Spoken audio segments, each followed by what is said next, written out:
Master जियो जब कबीर से मिलकर बाहर आए तो उनकी मुलाकात नए एसपी से हुई।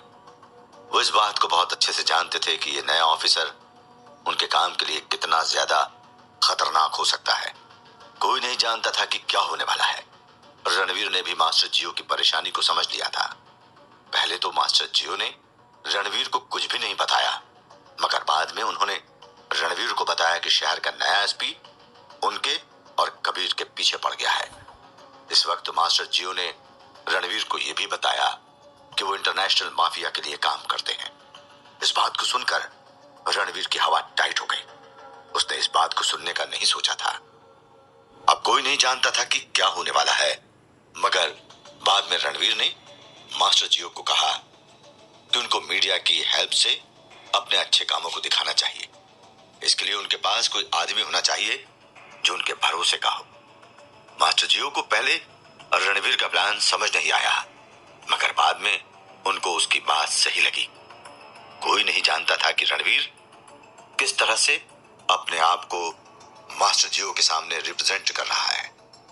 आखिर में मास्टर जियो ने रणवीर से खुश होकर उसको ही ये काम करने को कहा। उस पर किसी तरह का कोई रेस्ट्रिक्शंस नहीं होगा और अपने हिसाब से काम कर सकेगा। बहुत सोचने के बाद रणवीर ने मास्टर का ऑफर एक्सेप्ट कर लिया। इससे पहले कि मास्टर से रणवीर अलविदा कहता, उसने देखा कि बाहर बहुत ज्यादा मीडिया के लोग आए हैं। रात के एक्सीडेंट के बाद सबको पता लग गया था कि कबीर यहाँ पर है। मास्टर जियो इन सबको देख के बहुत ज्यादा अपसेट हो गए थे, मगर रणवीर ने उनको समझाया कि कबीर को इनके सामने डिफेंड करने की जगह इनके सामने हालत को गलत बना दीजिए। रणवीर के प्लान के हिसाब से मास्टर जियो ने मीडिया को बताया कि कबीर को ड्रग देने का इरादा रखने वाले लोग उनको पागल बनाकर सारस्वत परिवार से बाहर निकालने को देख रहे थे। मास्टर जियो की बात को मानते हुए मीडिया के लोग आराम से बैठ गए। अब सब मास्टर जियो की बात को बहुत ज्यादा गौर से सुन रहे थे। हालत अब काबू में होने ही वाले थे कि अचानक से मास्टर को नई मुसीबत दिख गई। मास्टर ने देखा कि सारस्वत परिवार के कुछ लोग यहाँ पर आए हुए हैं। अब उनका ध्यान मीडिया से हटके पूरी तरह से सारस्वत परिवार के लोगों पर चला गया था। इस वक्त मास्टर ये सोच रहे थे कि अचानक से ये लोग यहाँ पर कहां से आ गए।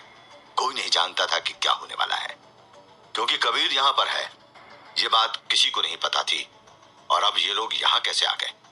इसके बाद कबीर को गोली लगी थी ये भी कोई नहीं जानता था। मास्टर जियो को इस बारे में कुछ भी नहीं पता था कि कबीर को वो गोली किस तरह से लगी थी।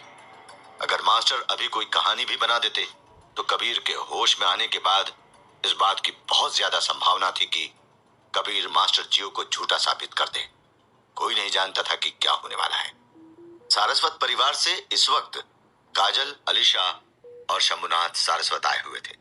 मास्टर जियो शंभुनाथ को बहुत अच्छे से जानते थे, मगर काजल और अलीशा को केवल नाम से ही जानते थे। उनके कार से बाहर निकलते ही मास्टर जियो मीडिया की भीड़ से हटके वो उन लोगों के पास चले गए। मामले को संभालना अभी बहुत ज्यादा जरूरी था। रणवीर अभी कुछ साइड पर ही खड़ा था। वो इस इंतजार में था कि मास्टर जियो जब काजल से बात कर लें तो वो भी काजल से कबीर के बारे में बात कर लें। सारे लोगों में काजल की आंखें ऐसी लग रही थी कि वो बहुत ज्यादा रोकर आई हो। रणवीर अलीशा को भी बहुत अच्छे से ऑब्जर्व कर रहा था, क्योंकि मानसी के साथ उसने एक दफा अलीशा की फोटो देखी थी। दरअसल रणवीर को अभी अलीशा पर शक हो रहा था कि वो कहीं मानसी के लिए तो यहाँ पर नहीं आई है ना। मगर अभी रणवीर खामोश खड़ा था। वो पहले सबकी बातें सुनना चाहता था। मास्टर जियो उदास मन से सारस्वत परिवार के लोगों को ये बताते हैं कि कबीर का एक्सीडेंट हो गया है। वो रात भर बेहोश रहा है और अभी भी बेहोश है। काजल ने मास्टर जियो की इस बात को सुनते ही पूछा, आपको क्या लग रहा है कि किस तरह हुआ है ये एक्सीडेंट। मास्टर जियो को समझ नहीं आ रहा था कि वो क्या कहानी बनाए। तभी अचानक से मास्टर जियो का आदमी आया और उसने मास्टर को बताया कि कार्तिकेय को होश आ गया है और वो मास्टर जियो से मिलने की बात कर रहा है। मास्टर जियो अभी एक तरफ झूठ में फंसे हुए थे कि एक और सच आकर उनको परेशान कर रहा था। मास्टर जियो ने अपने आदमी को कहा कि वो कुछ देर में आकर कार्तिकेय से बात करेंगे। उनका आदमी इस मैसेज को लेकर वहां से चला गया। शंभुनाथ, सारस्वत और आलिशा तो कार्तिकेय को अच्छे से नहीं जानते थे, मगर काजल को याद था कि कार्तिकेय कबीर का बेस्ट फ्रेंड था। मास्टर जियो काजल की खामोशी को देख के समझ गए थे कि काजल जरूर से कोई नया बम गिराने वाली है। अचानक से काजल ने मास्टर से कार्तिकेय के बारे में पूछ लिया। उसने मास्टर जियो से पूछ लिया कि आखिर कार्तिकेय को क्या हुआ है और वो यहाँ पर हॉस्पिटल में क्या कर रहा है। मास्टर जियो ने पहले काजल से कंफर्म किया कि वो कार्तिकेय को कैसे जानती है, क्योंकि वो बिना बात के काजल को कुछ नहीं बताना चाहते थे। काजल ने मास्टर जियो को इस बात को कंफर्म करके बताया कि वो बहुत दिन पहले से कार्तिकेय को जानती है और वो उससे कबीर के कारण से मिल चुकी है। मास्टर जियो को ये बात बहुत ज्यादा अजीब लगी कि कैसे कबीर ने कार्तिकेय को काजल से मिलाया है। अक्सर लोग अपनी सबसे नायाब चीज को दुनिया से बचा के रखते हैं। खैर, इन सब बातों को सोचने के बाद मास्टर जियो के लिए मुद्दा वही खड़ा था कि कार्तिकेय को क्या हुआ है। काजल की तेज नजरें मास्टर जियो को परेशान कर रही थी कि उनको बहुत जल्द इस बात को समझने की जरूरत थी। मास्टर जियो अभी कबीर को लेकर ही परेशान थे कि अब उनको कार्तिकेय के बारे में कहानी बनानी थी। वो अपना सर पकड़ के खड़े थे। अचानक से उन्होंने हिम्मत की और काजल को बताया कि कार्तिकेय को किसी ने कुछ पैसे दिए थे। जब कार्तिकेय उसको सही समय पर लौटा नहीं पाया तो उन लोगों की बहुत ज्यादा लड़ाई हो गई। कोई नहीं जानता था कि कार्तिकेय ने कितना पैसा लिया है। कबीर को भी नहीं पता था कि कार्तिकेय ने अपने किसी काम के लिए पैसा लिया था, मगर कल रात ही मुझे खबर मिली कि उन लोगों ने जिनसे कार्तिकेय ने पैसा लिया था उसको गोली मार दी है। इस बात का पता लगते ही मैं और कबीर कार्तिकेय को देखने आए। बस उसके बाद तो आप जानती ही हैं कि क्या हुआ है। मास्टर जियो को खुद पे भरोसा नहीं हो रहा था कि उन्होंने अभी कोई सी कहानी बनाई है और उनकी ऑडियंस को उनकी कहानी बहुत ज्यादा पसंद आई है। मास्टर इस बात को समझ नहीं पा रहे थे कि अचानक से वो कहानीकार कैसे बन गए। शंभुनाथ को समझ नहीं आ रहा था कि मास्टर जियो इतना सोच के क्यों बोल रहे हैं। उनको शक हो गया था कि जरूर से मास्टर जियो बात को घुमा फिरा कर उनके सामने रखने की कोशिश कर रहे हैं। कोई नहीं जानता था कि कैसे, मगर शंभुनाथ को मास्टर जियो की बात पर भरोसा नहीं था। उन्होंने कहानी सुनने के पहले अलीशा के साथ डॉक्टर से कबीर के बारे में बात करना बेहतर समझा था, मगर मास्टर जियो ने उनको जाने से रोक दिया था। उनको तो पता था कि कबीर को गोली लगी है। अब अगर शंभुनाथ बात करने जाते और उनको पता चल जाता तो मास्टर जियो का झूठ सामने आ जाता। मास्टर जियो इस बात को भी बहुत अच्छे से जानते थे कि वो इस बात को किसी को समझा नहीं पाएंगे कि गोली कहां से आई और कहां चली गई। शंभुनाथ को रोकने के लिए मास्टर जियो ने उनको बताया कि डॉक्टर अभी बाहर गए हुए हैं, तो अभी अंदर आपको कोई नहीं मिलेगा। शंभुनाथ को मास्टर की बातें परेशान कर रही थी। एक तो वो खुद से कुछ खुल के नहीं बता रहा था और सामने से बात करने भी नहीं दे रहा था। अपने दादाजी को आखिर में काजल ने रोकते हुए कहा कि वो सब लोग साथ में डॉक्टर के पास मिलने जाएंगे। इसके बाद काजल फिर से मास्टर जियो से पूछने लगती है कि कबीर का एक्सीडेंट कैसे हुआ था। अब फिर से मास्टर जियो पहले कार्तिकेय की कहानी को याद करते हैं और सोचने लगते हैं। तभी अचानक से उनके दिमाग में एक बात आई। उन्होंने पहले तो एक्साइटेड होना चाहा, मगर काम नहीं बना।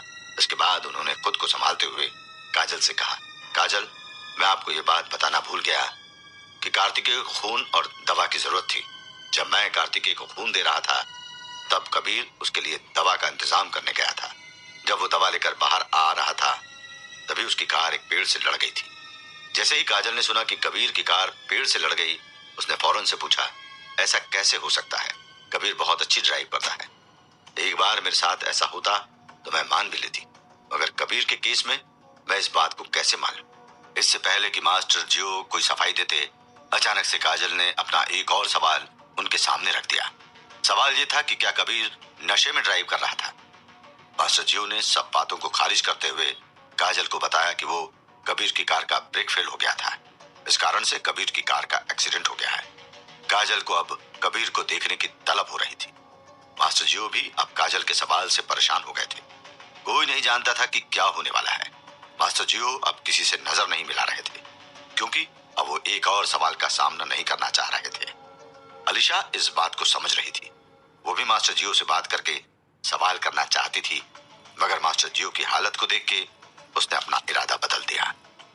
रणवीर दूर खड़ा होकर सब कुछ बहुत आराम से देख रहा था। वो समझ गया था कि मास्टर जियो को अब उसकी जरूरत है। वो धीरे से आगे आता है और सबसे बात करने की कोशिश करता है। वो आते के साथ काजल को बताता है कि उसने ही कबीर को कार से बाहर निकाला था। मास्टर जियो को पहले तो समझ नहीं आया कि रणवीर ऐसा क्यों बोल रहा है, मगर बाद में उसको समझ आ गया कि वो मास्टर जियो को बचाने के लिए ऐसा कर रहा है। मास्टर अब थोड़ा सा अच्छा महसूस कर रहे थे। रणवीर एक पत्रकार था, तो वो इस बात को समझता था कि माहौल को किस तरह से घुमाना है। वो काजल और शंभुनाथ को बताता है कि उसको यकीन है कि कबीर के पीछे कोई पड़ा है। अब वो इस बात का सच जानने की कोशिश कर रहा है। रणवीर की बात काजल को बहुत अच्छी लगी, क्योंकि बहुत दिन से कबीर को गलत समझने वाले ही काजल को मिल रहे थे। मगर आज जब एक ऐसा आदमी मिला है जो कबीर के बेगुनाह होने की तस्वीर को बनाना चाहता है, तो ये बात उसको बहुत ज्यादा पसंद आई। शंभुनाथ जो पहले परेशान लग रहे थे, अब वो भी नॉर्मल हो गए थे। कोई नहीं जानता था कि क्या होने वाला है। रणवीर पर अब सब लोगों का भरोसा बढ़ते जा रहा था। सब बात होने के बाद रणवीर ने काजल से उस रात के बारे में पूछना शुरू कर दिया जिस रात कबीर किडनैप हुआ था। बातों बातों में काजल ने बहुत आराम से रणवीर को बताया कि उस रात कबीर उनसे मिलने आया था और बाद में मीडिया के लोगों ने उसको घेर कर मारपीट शुरू कर दी।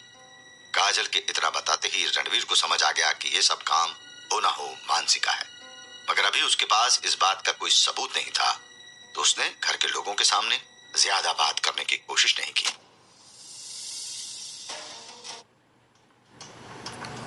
मास्टर जियो को समझ नहीं आ रहा था कि क्या हो रहा है। अचानक से उनके सामने सारस्वत परिवार के लोग आ गए थे। वो शंभुनाथ को जानते थे, मगर अलीशा और काजल को नहीं जानते थे। मास्टर जियो से जब उन लोगों की मुलाकात होती है तो उनको समझ नहीं आ रहा था कि ये लोग कहां से आ गए। आने के साथ ही मास्टर जियो से काजल ने सवाल करना शुरू कर दिया, जैसे कि कबीर कहां है और कबीर को क्या हुआ है। मास्टर जियो ने काजल को बताया कि कबीर का एक्सीडेंट हुआ है। इससे पहले कि काजल मास्टर जियो से बात करती कि तभी अचानक से मास्टर जियो का आदमी आता है और उनको बताता है कि कार्तिकेय को होश आ गया है और वो उनसे मिलना चाहता है। काजल को इस बात से बहुत ज्यादा हैरानी हुई कि कार्तिकेय हॉस्पिटल में क्यों है, वो भी कबीर और कार्तिकेय एक ही जगह पर है। बाद में मास्टर जियो काजल को बताते हैं कि कार्तिकेय का किसी के साथ झगड़ा हुआ था पैसों को लेकर। इसी के बीच में उसको गोली लग गई। तब काजल के मन में ये बात आ रही थी कि कबीर के एक्सीडेंट से कार्तिकेय का क्या लेना देना है। तब मास्टर जियो ने काजल को बताया कि कबीर कुछ मेडिसिन लेने गया था, तब उसका एक्सीडेंट हो गया। मास्टर जियो के लिए अब झूठ बोलना बहुत ज्यादा मुश्किल हो रहा था। रणवीर मास्टर जियो को अकेले परेशान होता हुआ देख के उनकी मदद को आगे आता है। वो सीधा काजल से मिलता है और बताता है कि वो कबीर के केस की छानबीन कर रहा है। उसको शक है कि कबीर को किसी ने फंसाने के लिए उसके साथ ऐसा किया है। काजल को इस बात से खुशी होती है कि कोई तो है जो कबीर के सपोर्ट की बात कर रहा है। काजल को रणवीर की बात से कॉन्फिडेंस आ जाता है और उसका ध्यान मास्टर जियो से हट जाता है। रणवीर के लिए यहाँ पर मुश्किल था कि उसको इस बात को छिपाना था कि कबीर की रिपोर्ट को उसी ने लीक किया था। मास्टर जियो भी इस बात को समझ रहे थे, तो उन्होंने कुछ नहीं कहा। यहाँ एक तरफ से रणवीर मास्टर जियो की मदद ही कर रहा था। कोई नहीं जानता था कि क्या होने वाला है। जब काजल रणवीर से बात कर रही थी तो अलीशा बहुत ज्यादा गौर से उसकी बातें सुन रही थी। उसको समझ नहीं आ रहा था कि काजल क्यों इतना जल्दी किसी पर भी भरोसा कर लेती है। आखिर रणवीर भी मीडिया का ही आदमी था। अलीशा को अच्छे से याद था कि मीडिया ने कबीर के साथ क्या किया है। वो इस बात को अभी भूल नहीं पाई थी। अलीशा का मन नहीं था कि वो किसी भी तरह से रणवीर से ज्यादा बात करे। हालांकि अलीशा को रणवीर की एक बात अच्छी लगी थी कि वो कबीर के हक के लिए लड़ना चाहता था। कोई नहीं जानता था कि रणवीर क्यों ऐसा कर रहा है। रणवीर से बात करते करते अचानक से शंभुनाथ, सारस्वत और काजल ने कबीर से बात करने का मन बना लिया। वो कबीर को देखना चाहते थे। रणवीर ने बहुत अच्छे से उनको समझाया कि वो अभी कबीर को सिर्फ बाहर से देख सकते हैं, उसको आराम की जरूरत है। हॉस्पिटल में दूसरी तरफ मास्टर जियो अब कार्तिकेय के पास आ गए थे।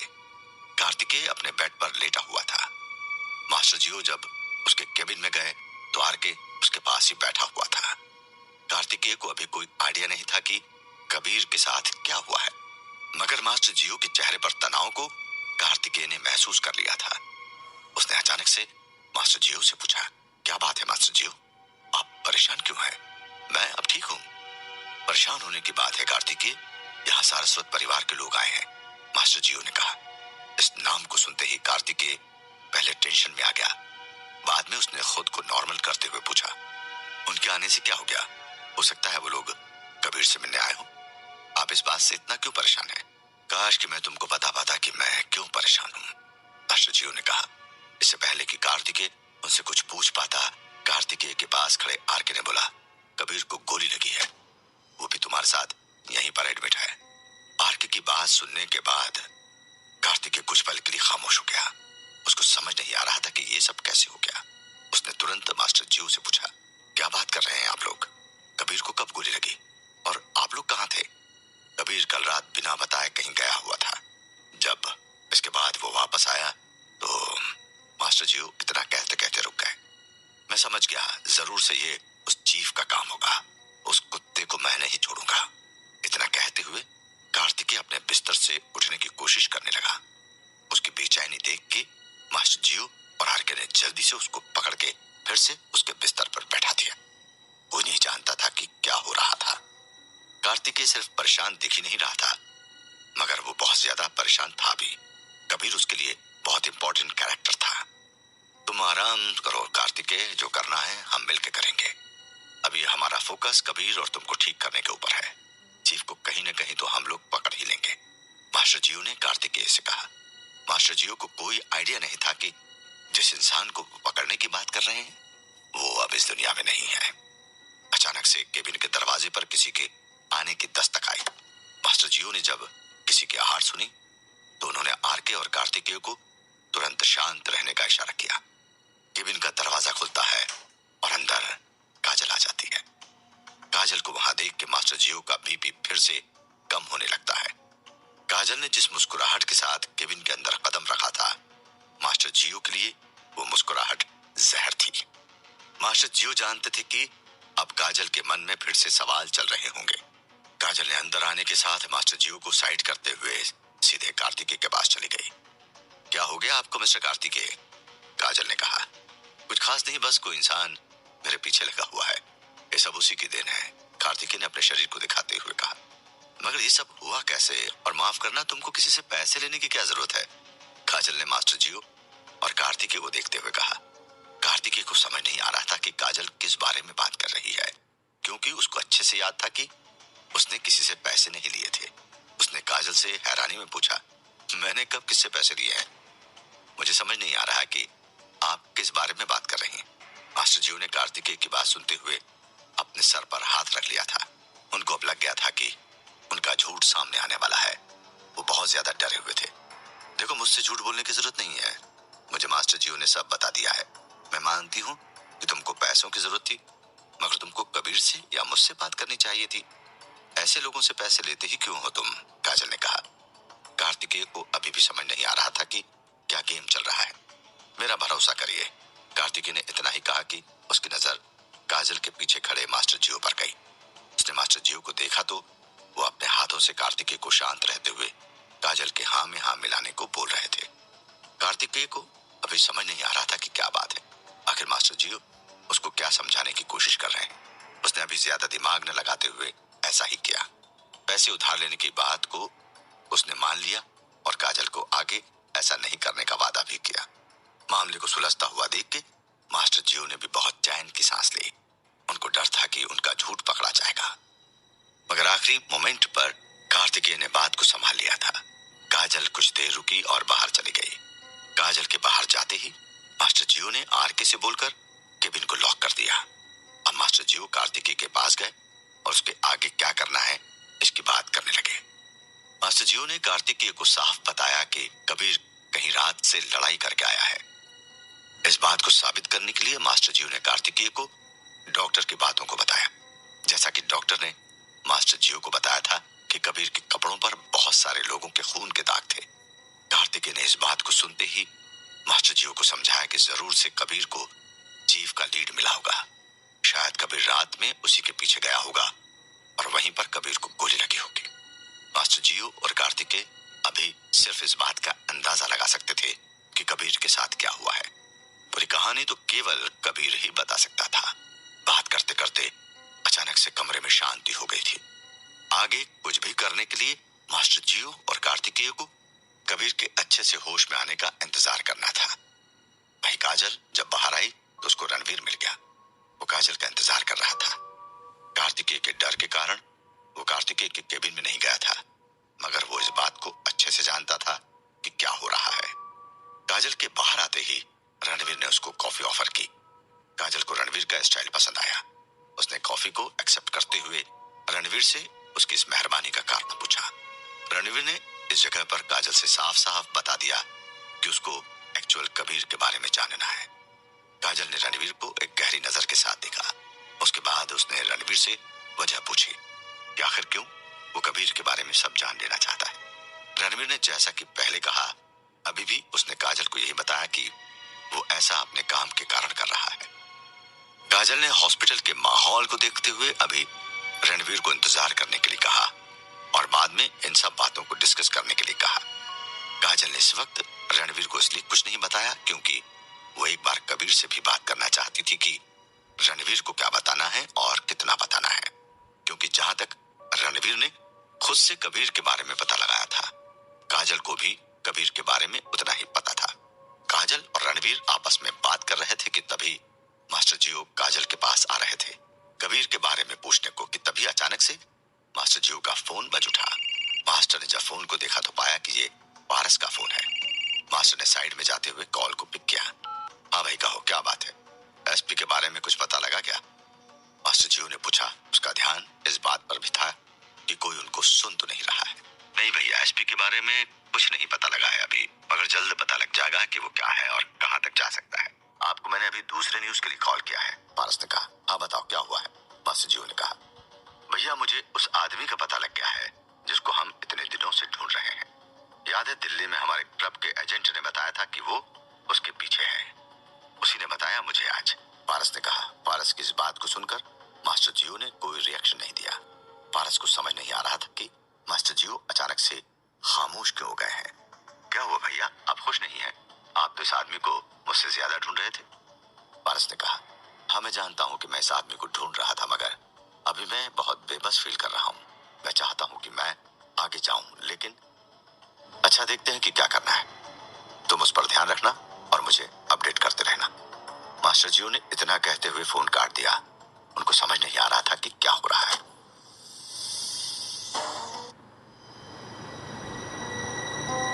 मास्टर जियो अभी काजल को डील कर ही रहे थे कि वहां पर रणवीर आ गया। रणवीर ने मास्टर जियो को सेफ पैसेज दे दिया है, जिससे कि मास्टर जियो कार्तिकेय से बात कर सके। जब मास्टर जियो कार्तिकेय से मिलकर कबीर के बारे में बताते हैं तो कार्तिकेय को लगता है कि कबीर को मारने वाला इंसान और कोई नहीं, चीफ ही है। मगर अभी दिक्कत ये थी कि इस बारे में केवल कबीर ही बता सकता था कि वो कहाँ गया था और किस तरह से लड़ा था।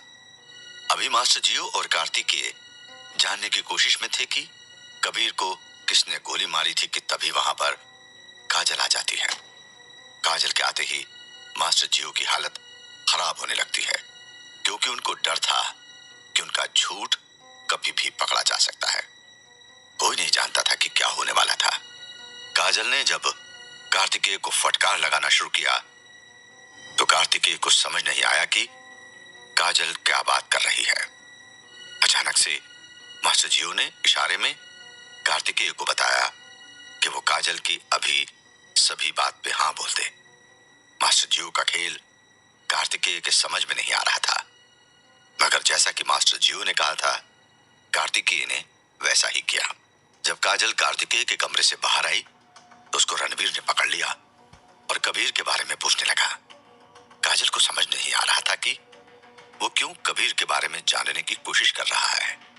मास्टर जियो जब कार्तिकेय से मिलकर बाहर आए तो वो काजल से मिलना चाहते थे, मगर तभी उनको पारस का कॉल आ जाता है। पारस ने मास्टर जियो को बताया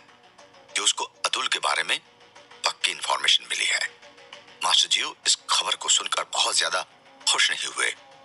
पारस को समझ नहीं आया और मास्टर जियो ने उसको बिना कुछ कहे फोन रख दिया। मास्टर जियो इस वक्त इस बात से दुखी थे कि कबीर और कार्तिकेय को भी उनको देखना था। अगर कोई एक भी ठीक रहता तो आराम से बात बन जाती, मगर अभी तो दोनों की ही हालत खराब थी। मास्टर जियो के एक तरफ काजल थी और दूसरी तरफ खाली बेंच थी। मास्टर जियो ने इस वक्त खाली बेंच को पकड़ना सही समझा।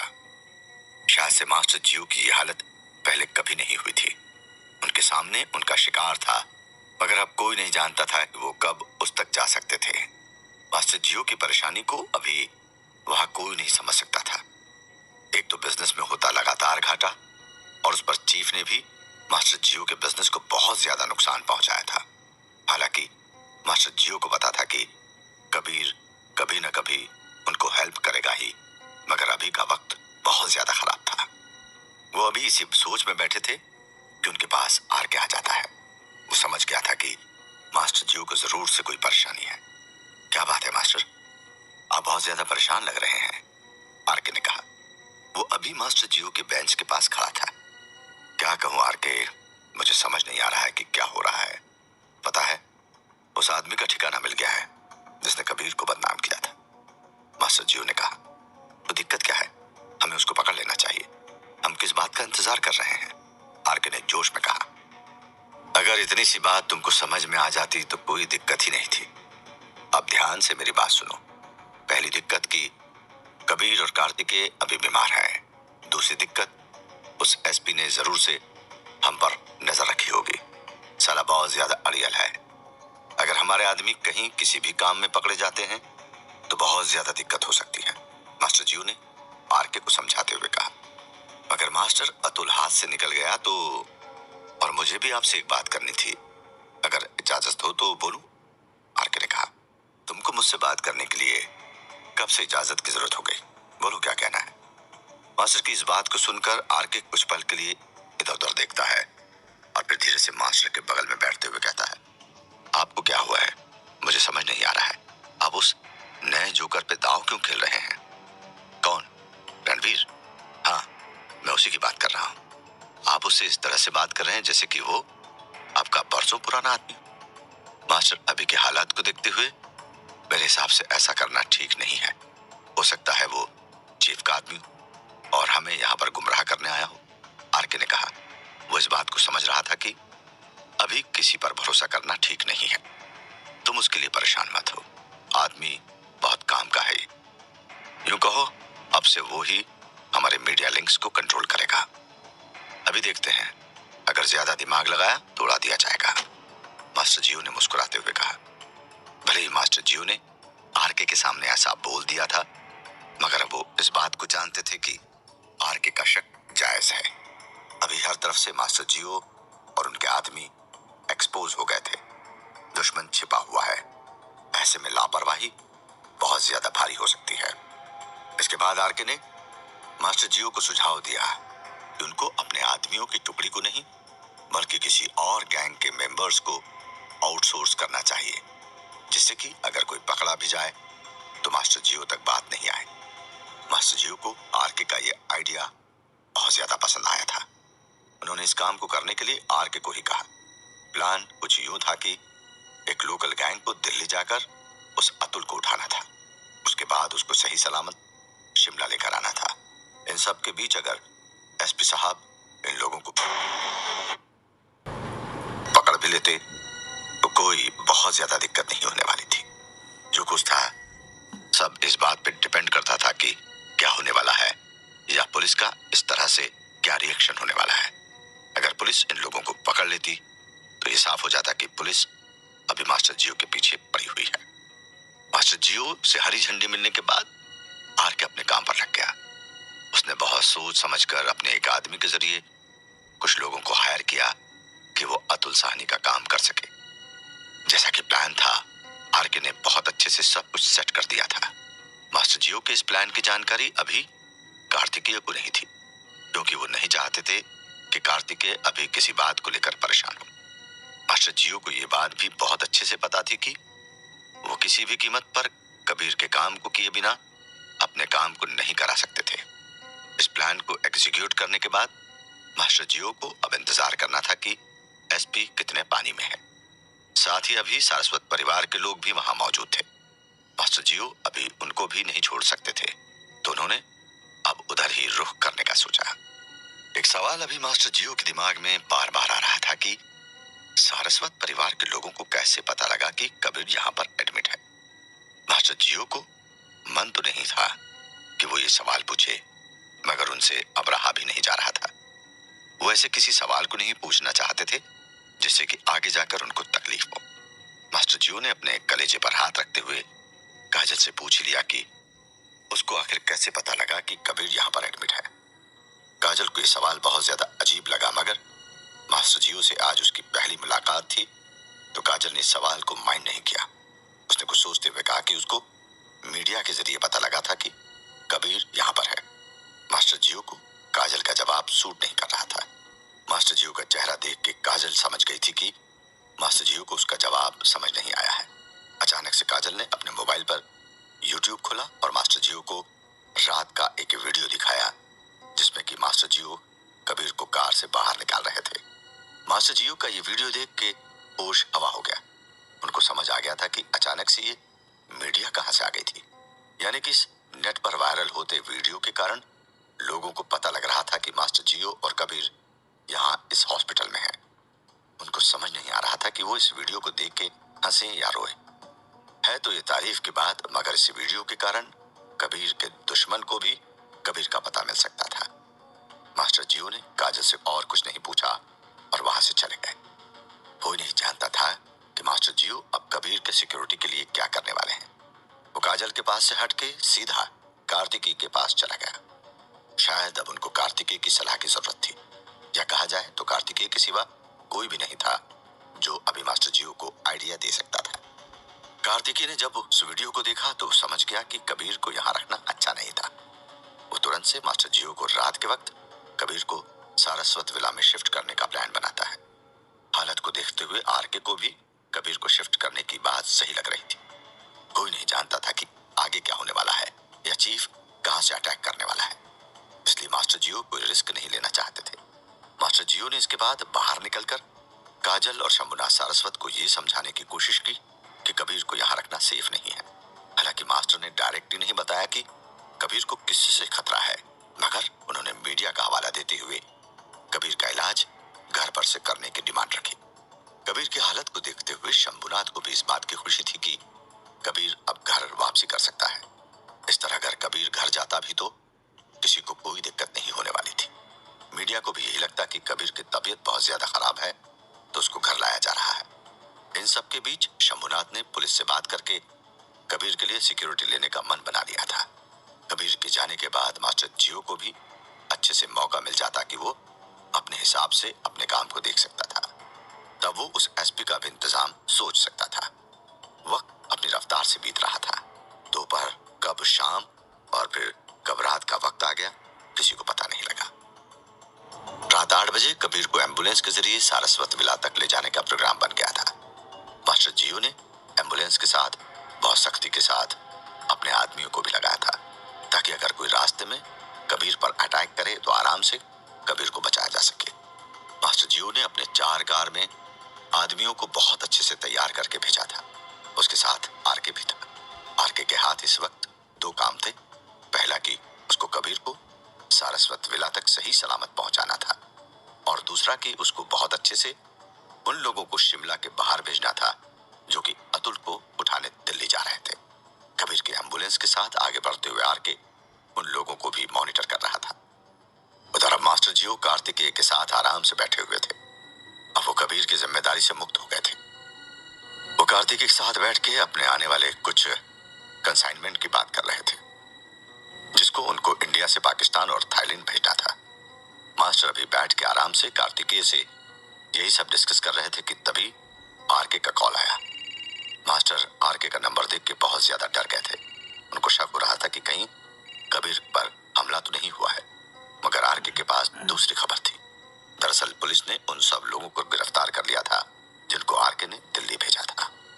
साथ में आरके ने मास्टर जियो को यह भी बताया कि वो पागल एसपी ये भी बोल रहा है कि वो बिना मास्टर जियो के आए उन सबको नहीं छोड़ेगा। अब मास्टर जियो का दिमाग बहुत ज्यादा खराब हो गया था। उनको समझ नहीं आ रहा था कि वो किस तरह से अपने काम को अंजाम देंगे। मास्टर जियो अब काजल से मिलने जा रहे थे तो उनको पारस का कॉल आया। पारस ने उसको बताया कि उसके पास उस आदमी का पता है जिसको कबीर ढूंढ रहा था।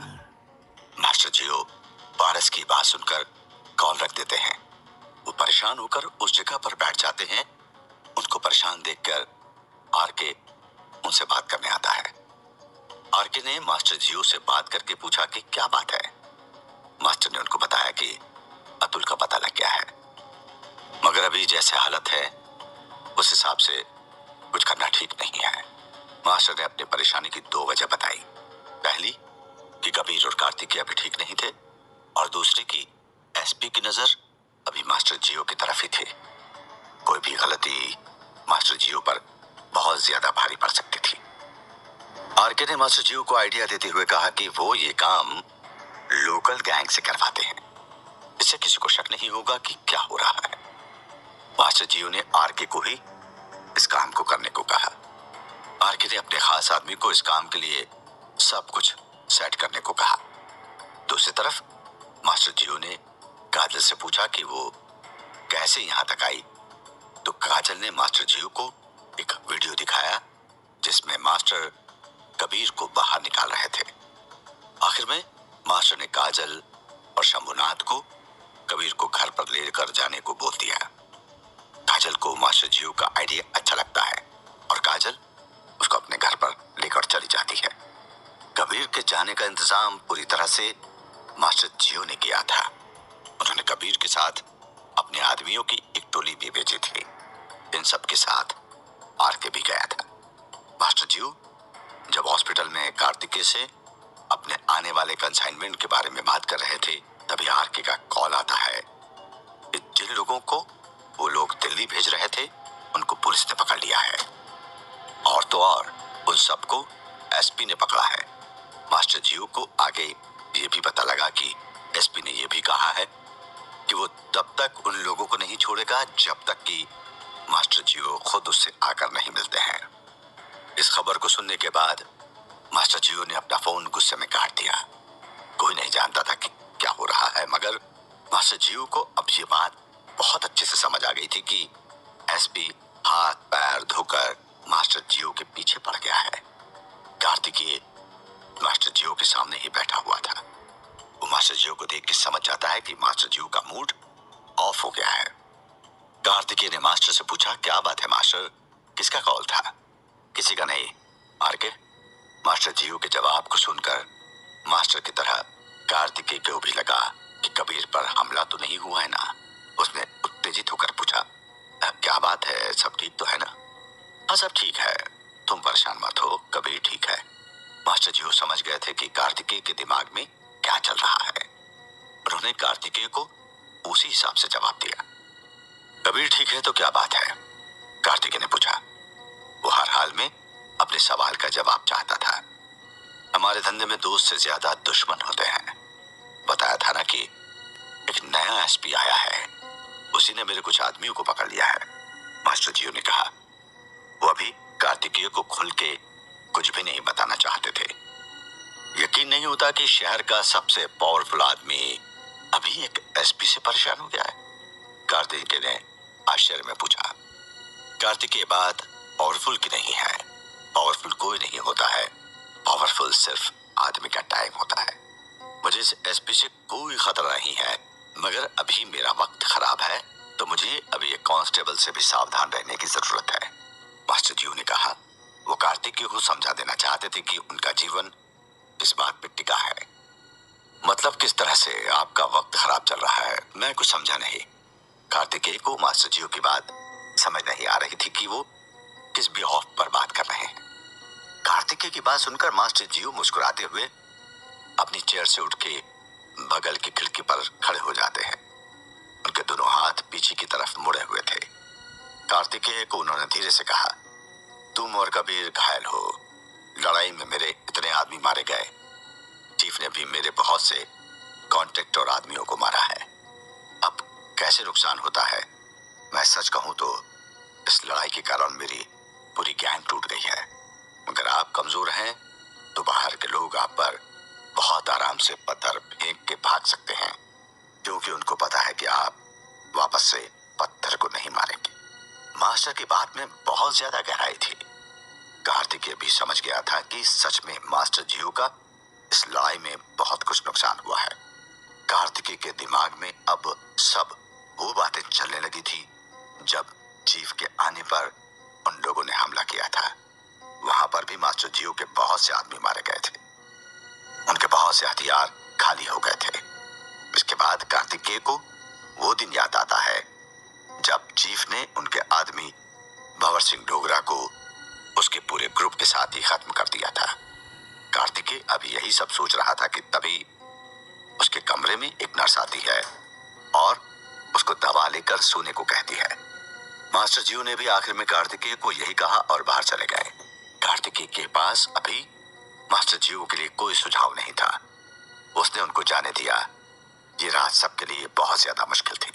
अगली सुबह एसपी ऑफिस के बाहर बहुत ज्यादा चहल पहल थी। अचानक से ऑफिस के सामने एक कार आकर रुकती है।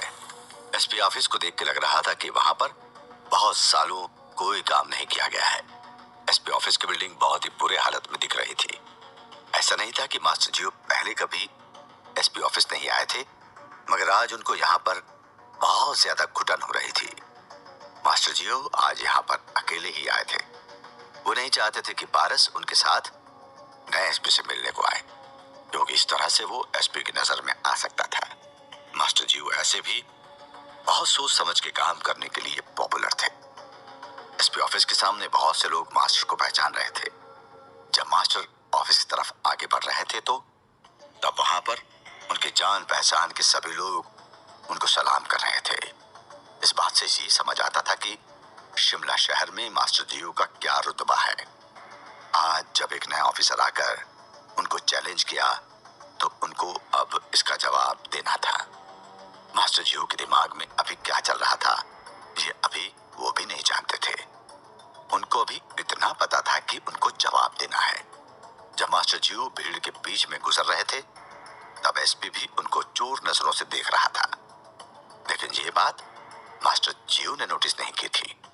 उनका ध्यान उन लोगों की तरफ था जो उनको सलाम कर रहे थे। एसपी भी इस बात को देख के बहुत ज्यादा हैरान था कि मास्टर जियो के कितने चाहने वाले हैं। देखते ही देखते मास्टर जियो अब ऑफिस के बाहर आ गए थे। जब मास्टर ऑफिस के बाहर आए तो वहां पर एसपी साहब पहले से ही खड़े थे। मास्टर जियो ने कोई अपॉइंटमेंट नहीं ली थी, इस हिसाब से वो एसपी से नहीं मिल सकते थे। शायद इसलिए एसपी उनके लिए खुद बाहर खड़े हुए थे। अब जब मास्टर जियो खुद आ गए थे तो एसपी ने उनको सीधा अंदर बुला लिया। दरवाजे पर जाने से पहले मास्टर जियो ने बोर्ड को बहुत गौर से पढ़ा। उस पर एसपी का नाम लिखा था, गौतम चक्रवर्ती। नाम पढ़ के मास्टर जियो मुस्कुराते हुए अंदर की तरफ चले जाते हैं। ऑफिस के अंदर एसपी ने मास्टर जियो को चेयर ऑफर करते हुए बैठने को कहा। मास्टर जियो ने उसके ऑफर को कबूल किया और बैठ गए। ऑफिस के अंदर के माहौल से इस बात को समझा जा सकता था कि बहुत ज्यादा सीरियस बात होने वाली थी। एसपी साहब ने बिना पूछे ही मास्टर जियो से उनके लिए कॉफी ऑर्डर कर दी थी। कोई नहीं जानता था कि क्या होने वाला है, मगर एसपी साहब बहुत अच्छे से बात करने के मूड में थे। इससे पहले कि मास्टर जियो एसपी साहब से कुछ पूछते, एसपी साहब ने खुद ही बात की शुरुआत कर दी। और कहिए मास्टर साहब कैसे हैं? एसपी ने कहा। जी अच्छा हूँ, हमेशा की तरह, मास्टर जियो ने कहा। वैसे तो आप मास्टर हैं, मगर आपको एक नसीहत देनी है। हमेशा के लिए कुछ भी नहीं होता है मास्टर जियो, एसपी ने दाना कसते हुए कहा। फिसलती चीज को रोकना ही मेरा काम है एसपी साहब। शायद से आप मेरे बारे में जानते नहीं हैं, मास्टर जियो ने कहा। लोगों को पता नहीं क्यों खुद पे इतना ज्यादा भरोसा हो जाता है, एसपी ने टेबल पे हाथ मारते हुए कहा। मास्टर जियो बहुत आराम से उसके सामने बैठे हुए थे। एसपी को यह बात अच्छी नहीं लग रही थी। उसने फिर से मास्टर को ताना देते हुए कहा, मैं आपके बारे में सब कुछ जानता हूँ मास्टर जियो। आपके जीवन लाल ओबेरॉय से मास्टर जियो का सफर मैं अच्छी तरह से जानता हूँ। जीवन लाला ओबेरॉय मास्टर जियो का पूरा नाम था। मास्टर जियो ने बहुत दिन बाद इस नाम को सुना था। मास्टर जियो कुछ पल के लिए खामोश हो गए। उसके बाद उन्होंने खुद को संभालते हुए कहा, मैं जानता हूं कि मैं क्या करता हूं। आपको मुझे याद दिलाने की जरूरत नहीं है। यह शहर मेरा है। मैं यहाँ का मिजाज जानता हूँ। मास्टर जियो ने अभी इतना ही कहा था कि एसपी ने भड़कते हुए कहा, किडनैपिंग, किलिंग, एक्सटॉर्शन, स्मगलिंग और पता नहीं कितने तरीके के केस हैं तुम पर, और तुम मुझे यहाँ बैठ के शहर को जानने की कथा सुना रहे हो। अब सुनो, मैं तुम्हें बताता हूँ, अपने काम करने का तरीका बंद कर दो, नहीं तो मैं तुमको। आप मुझको क्या एसपी साहब, आपके पास मेरे खिलाफ कोई सबूत नहीं है, जरा सोच के कदम रखिएगा, मास्टर जियो ने कहा। वो हार मानने के मूड में नहीं थे। अच्छा, तो ये अतुल सहानी के पीछे क्यों पड़े हो तुम? तुम्हें क्या लगता है कि वो आराम से तुम्हारे पास आ जाएगा? याद रखना, उसको शिमला के अंदर नहीं आने दूंगा, एसपी साहब ने खड़े होकर कहा। एसपी साहब को देख के लग रहा था कि वो मास्टर जियो पे बहुत ज्यादा नाराज है। एसपी साहब, अगर आप मेरा नाम जानते हैं तो आप ये भी जानते होंगे कि मैंने कहां से शुरू किया है, और मैंने शुरू किया है खत्म करने के लिए नहीं। अतुल शिमला आएगा, उसने मेरे मित्र को परेशान किया है, मास्टर जियो ने कहा। मास्टर जियो का जवाब बहुत ज्यादा परेशान करने वाला था। ऐसा कौन सा आपके मित्र ने बहुत अच्छा काम किया है? पूरे शहर को तुम जैसे लोगों ने कब्रिस्तान बना रखा है। कहीं ब्लास्ट हो रहा है तो कहीं लाशें मिल रही हैं। अभी कुछ दिन पहले ही तुम्हारे पुराने घर को किसी ने बम से उड़ा दिया था। तुमको क्या लगता है कि मुझे कुछ पता नहीं चलता है? एसपी ने जब मास्टर को बम के बारे में बताया तो मास्टर एक पल के लिए चौंक गए। वो समझ गया कि एसपी साहब बहुत तैयारी के साथ बैठे हैं। मास्टर जियो अचानक से अपनी जगह से उठे तो एसपी साहब को लगा कि जैसे मास्टर जियो उनके ऑफिस से उठकर के बाहर जाने वाले हैं, मगर वो अपनी जगह से उठे और आकर एसपी साहब को पानी ऑफर करते हुए कहा, आपको इतना परेशान नहीं होना चाहिए एसपी साहब, लोग अपना काम करते रहते हैं, आप अपना काम कीजिए, मैं अपना करूंगा। आप जानते हैं मुझे होली बहुत पसंद है, मगर मेरे नसीब में खून की होली आई है। इतना कहने के बाद मास्टर जियो सच में कमरे से बाहर जाने लगे। एसपी ने उनको रोका नहीं, मगर एसपी समझ गया था कि उसने मास्टर जियो के स्वाभिमान को ठेस पहुंचाई है। शायद से एसपी साहब को पता था कि अब उनका अगला कदम क्या होने वाला है। जितने आराम से मास्टर जियो आए थे, उतने ही आराम से वो बाहर चले गए। क्या होगा मास्टर जियो का अगला कदम? क्या वो एसपी के चैलेंज को एक्सेप्ट कर चुके? मास्टर जियो को आरके ने जैसा बताया था, वो एसपी से मिलने गए थे। वहां पर मास्टर जियो की इज्जत को देखकर एसपी का दिमाग खराब हो गया था। मास्टर जियो को ऑफिस के अंदर एसपी ने बहुत ज्यादा जलील किया। उनको उसने शहर में हो रहे सब कामों का जिम्मेदार ठहराया। उसने मास्टर को यह भी कहा कि वो अतुल को वापस नहीं आने देगा। मास्टर जियो ने इस बात का चैलेंज लगा दिया और एसपी को अपनी आंखें खुली रखने को कहा। उसी दिन दोपहर को किस्मत अलग ही कहानी लिख रही थी। दोपहर के करीब 2 बजे होंगे। पहाड़गंज इलाके में इस समय होटल कैपिटल पैलेस के सामने एक कार आकर रुकती है, जिसमें 4-5 लोग उतरते हैं। उनमें से एक व्यक्ति जो निश्चित ही उनका नेता था, वो आगे बढ़कर सभी को होटल पर नजर रखने को कहता है। तभी उसके फोन की घंटी बजती है। वो मोबाइल को जेब से निकालकर उसकी स्क्रीन पर दिख रहे नाम को देखकर घबरा जाता है। उसके चेहरे के हाव भाव से सब समझ आ रहा था। वो डरे स्वर में बोलता है, जी बॉस। उधर से एक ठहरी हुई आवाज आती है, काम हुआ? फोन उठाने वाला इंसान हाफता हुआ कहता है, बॉस हम होटल पहुंच गए हैं और जल्द ही वो हमारे कब्जे में होगा। Good, keep me posted. इतना कह के सामने वाला आदमी फोन काट देता है। फोन काटते ही उसने अपने साथियों को लगभग गालियां बकते हुए कहा, अपने को कोई गड़बड़ नहीं चाहिए, अपना बॉस अपनी जान ले लेगा अगर काम नहीं हुआ तो। जिस होटल पर वे लगातार नजर रख रहे थे, उसका नाम भले कैपिटल पैलेस था, पर उसमें पैलेस जैसा कुछ भी नहीं था।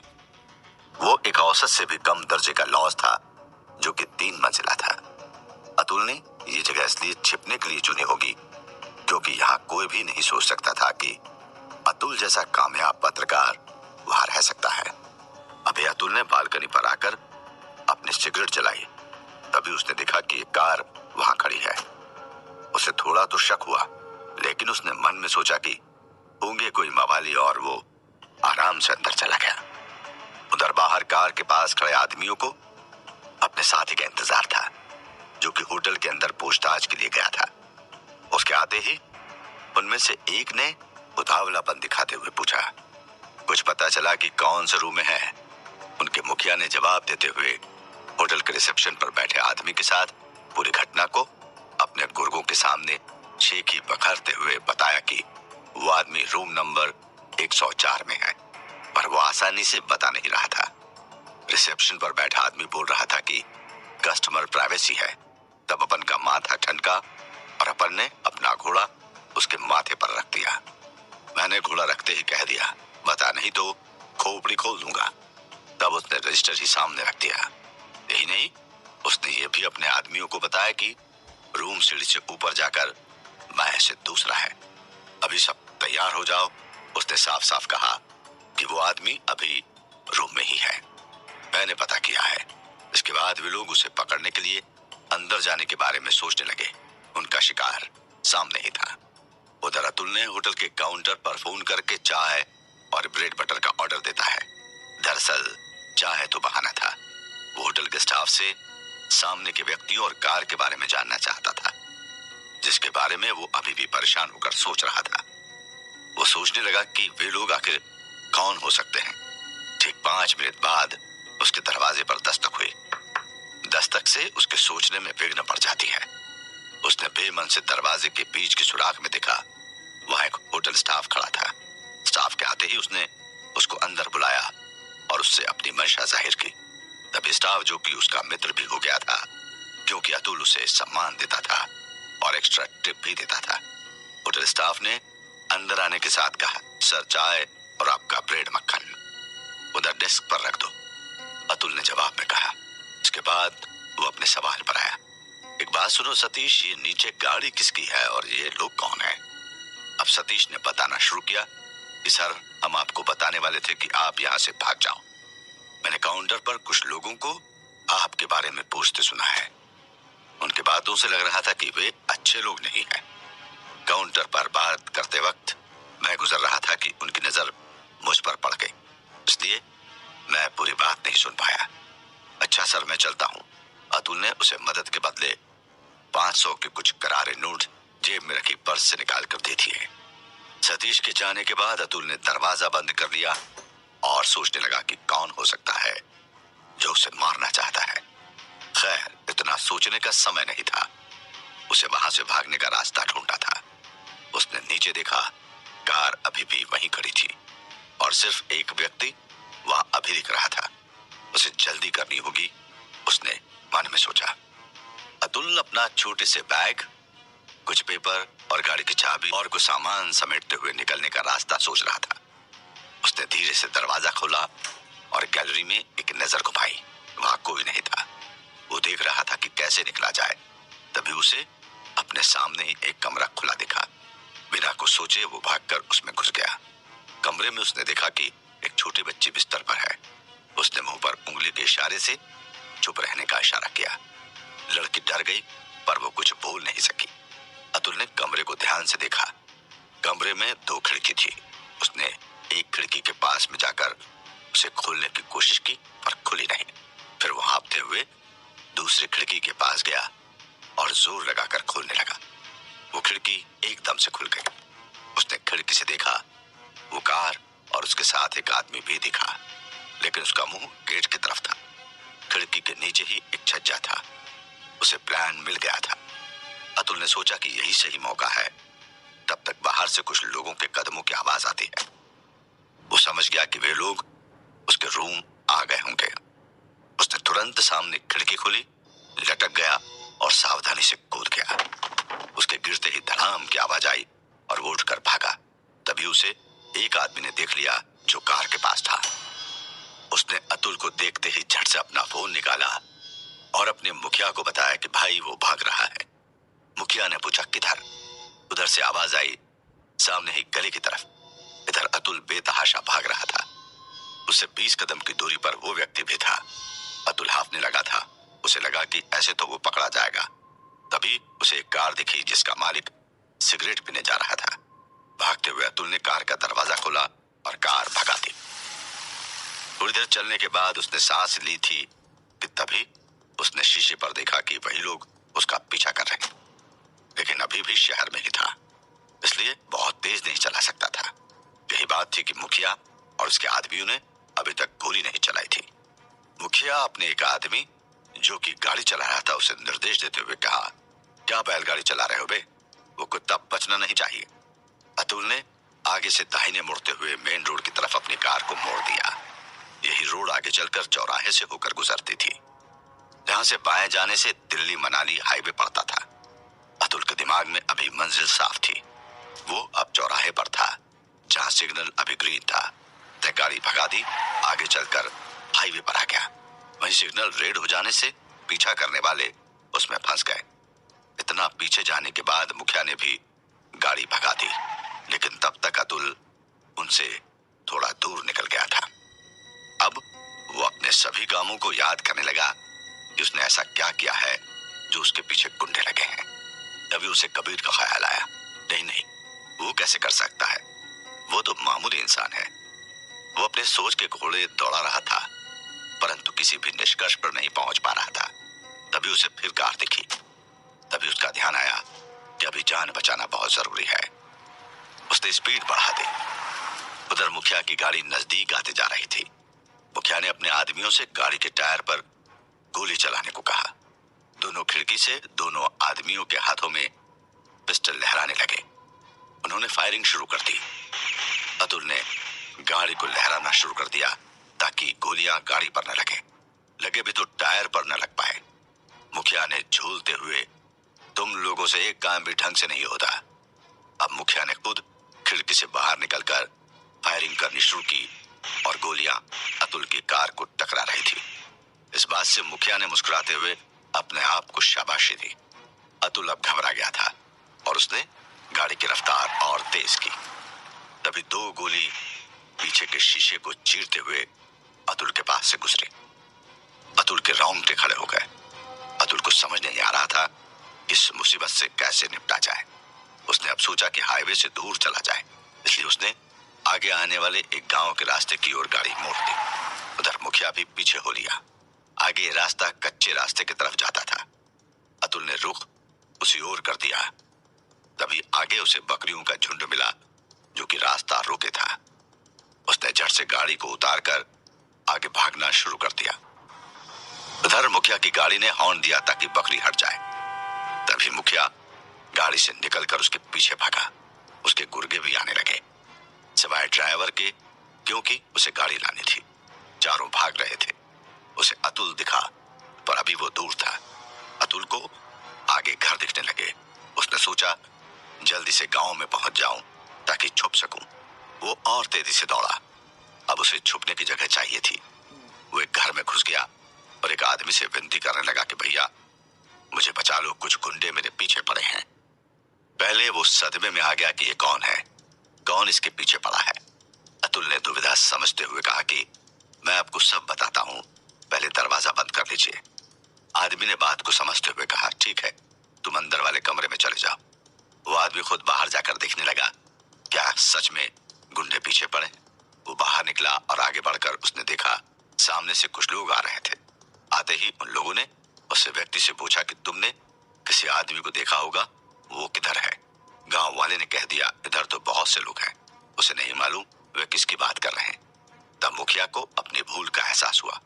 उसने फोटो निकालकर उसे दिखाया। आदमी ने इनकार में सिर हिलाया, पर मुखिया समझ गया ये जानता है, इसलिए उसने फिर से पूछा और आसपास कोई न देखे और निकाल ली।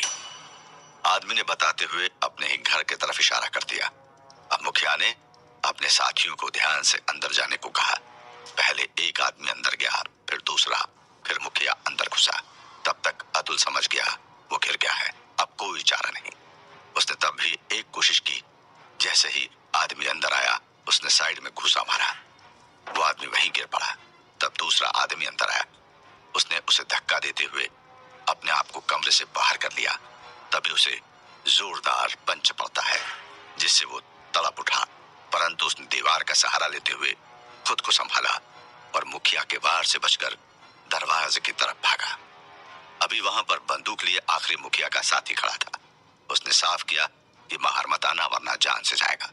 अतुल वहीं जम गया। तभी मुखिया ने आकर उसे पीछे से पकड़ लिया। एक दूसरे आदमी ने मौका देख के उसके हाथ बांध दिए। गाड़ी चलाने वाले ने डिग्गी खोली और बंदूक की नोक पर उसे उसमें ठूंस दिया। सभी लोग गाड़ी में बैठे और गाड़ी चल दी। मुखिया के चेहरे पर अब झल्लाहट की जगह मुस्कान और संतुष्टि का भाव था। वो जल्द से जल्द ये खबर बॉस को देना चाहता था ताकि अपना इनाम पा सके। आखिर उसने इतना बड़ा काम जो किया था। उसने तुरंत बॉस को फोन मिलाया और सूचना दी, बॉस काम हो गया है। ग्रेट, यही उम्मीद थी। कल सुबह तक मेरे सामने होना चाहिए। भाई तुम अपना इनाम भी ले लेना। अपने साथियों को भी कह देना अच्छा काम किया है। गाड़ी शिमला की ओर चल पड़ी।